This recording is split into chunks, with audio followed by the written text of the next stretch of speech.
I am backstage at TechCrunch 50 Day 2 with Mr. Bradley Horowitz. Now, normally when I start these things, I say, someone's title, what they do. None of us at TechCrunch have any idea what your title is and what you do. So, right now, once and for all, camera shoved in your face rudely, please tell us. Mike just came up with this whole mystique around what I'm doing at Google. It has evolved a little bit over the time that I've been there, but it's pretty simple. I'm VP of Product for Google Apps. And Google Apps is what we used to call NSA, which stood for Not Search or Ads. It was the part of Google that was defined by what it wasn't. And it's Gmail, it's collaboration tools like Docs and Sites, Calendar, Contacts, Reader, Blogger, Picasa, Groups, and that assortment of products that is about communicating with people, talking to people. Voice is in there. I know Mike's a big fan. And getting work done too, being productive and making people more efficient and collaborating with others. So are you mostly in charge of other applications that are already pretty successful, already pretty baked, or is it more developing new apps that can go into that fold? The Google way is to do both. We're never satisfied, so certainly we've enjoyed lots of success with things like Gmail, but we are absolutely not done and not satisfied. There's so much further that we could go, and there's a lot that's broken about the experience. We came into many of these successes through acquisition, through 20% projects, and knitting them together into a cohesive, coherent experience is an opportunity we think is at our fingertips. So there's a work to be done there, making all these things sing together. Now, people always talk about, certainly the way of Silicon Valley, that really nimble, innovative companies become successful, but then they get bigger and they get less nimble and innovative. They acquire companies, maybe they don't, really use what they're acquiring, they bring in more bureaucracy.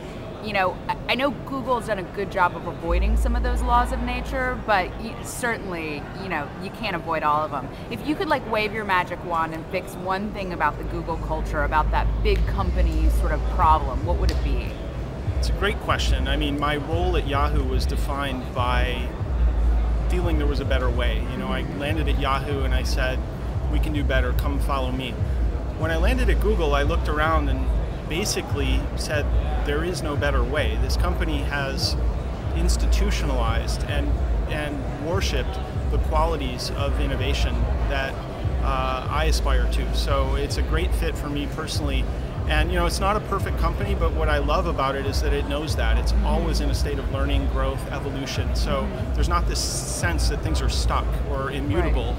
With data, with persistence, anything can change at Google, and that's one of the most exciting qualities about the company. So I don't know, I wish the Indian food was closer in my building and I didn't have to walk across campus. Do you think people work harder at Google than they work at Yahoo? I don't want to make direct comparisons. Different companies at different phases in time, it's really hard to do an apples to apples comparison there.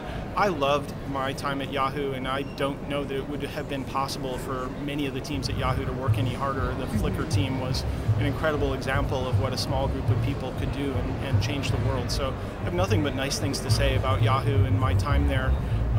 It's a different company. They value different things, and I think for me, a lot of my time at Yahoo was trying to make it more Google-like. At Google, I don't have to worry about that, and I can just it's already Google-like. It's already Google-like, and I can just enjoy and build great products. What was your favorite company you saw this morning? People always think business applications is going to be boring. I think every year some of the most exciting sleeper TechCrunch 50 companies come out of that category. Well, I had a fond spot in my heart for Effective Interfaces, I think was the name of the company. And the lab at MIT that I came from renamed itself the Effective Computing Lab. So this goes back 20 years for me.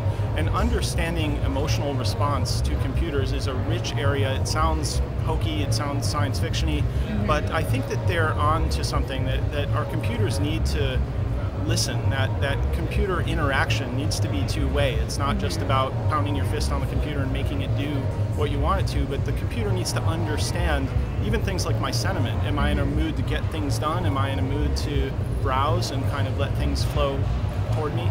Right.